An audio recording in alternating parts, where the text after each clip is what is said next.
Bonjour à tous, bienvenue dans cette vidéo où nous allons voir quelles sont les différences entre vCenter Server et vCenter Operation.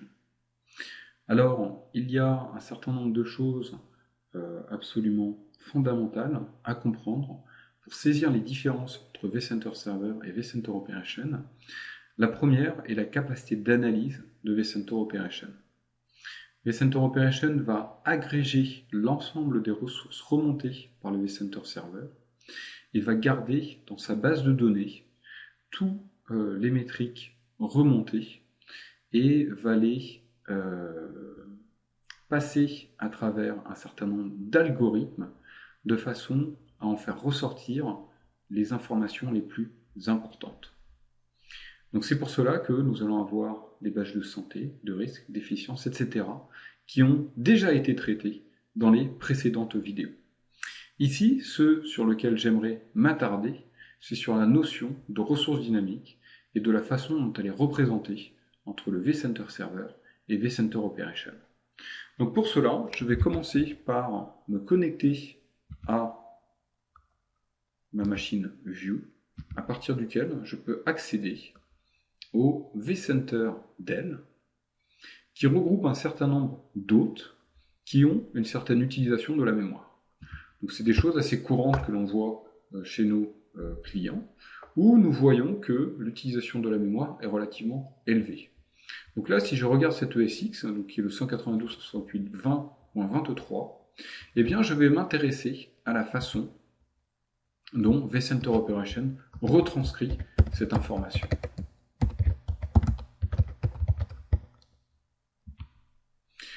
Donc à travers ce champ de recherche, eh bien, je vais rechercher mon élément. Automatiquement, l'élément surgit dynamiquement de ma hiérarchie. Et là, je vois quelle est sa santé, son risque et son efficience. Donc là, je vois que j'ai une santé qui est plutôt bonne, avec une utilisation des ressources qui est plutôt faible.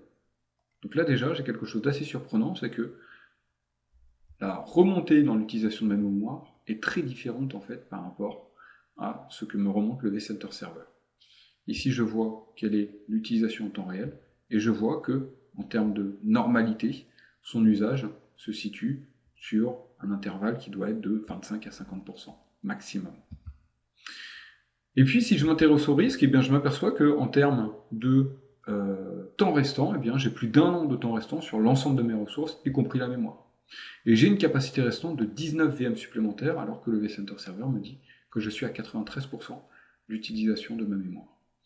Donc ça, c'est très intéressant, et pour en savoir un petit peu plus, eh bien, je vais demander à avoir un petit peu plus de détails en cliquant sur le badge Workload.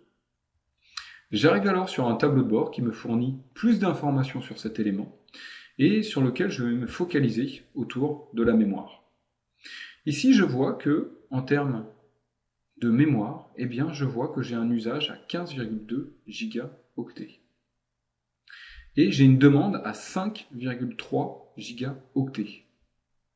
Donc ça, c'est très intéressant parce que je vois que j'ai une différence entre ces deux critères très importante. Si je me concentre sur l'usage, eh bien, je suis à 99% de ma capacité utilisable. Si je me concentre sur la demande, eh bien, je suis seulement à 35%. Alors, comment est-ce qu'on va expliquer en fait cette différence entre l'usage et la demande? Eh bien, pour bien comprendre cette différence, le mieux c'est de l'illustrer de façon concrète.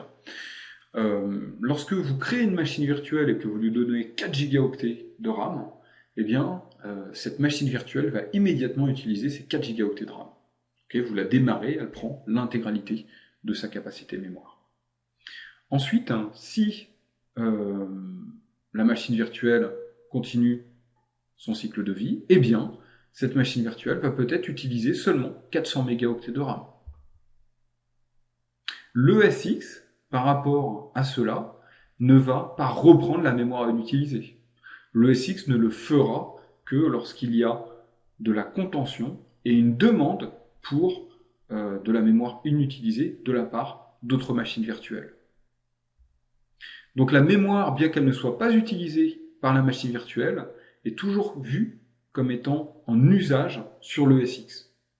Ce qui explique cette différence entre l'usage et la demande.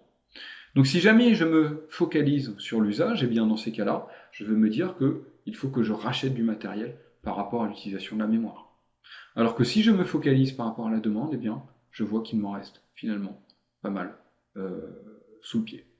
Et là, je vois ici quelles sont les machines virtuelles qui utilisent effectivement cette mémoire. En prenant en compte, bien sûr, la facture de l'hyperviseur. Voilà, donc cela permet d'illustrer quelle est la différence entre le positionnement de vCenter Operation et de vCenter Server, outre l'aspect synthétique et les nombreuses fonctionnalités d'analyse de capacity planning, de gestion du changement, etc. fournies par vCenter Operation, il y a aussi un positionnement qui est fondamentalement différent. C'est-à-dire que vCenter Server est basé sur l'usage, alors que vCenter Operation est basé sur la demande. Voilà, je vous remercie pour votre attention et je vous invite à regarder les autres vidéos de façon à découvrir le reste des fonctionnalités de vCenter Operation.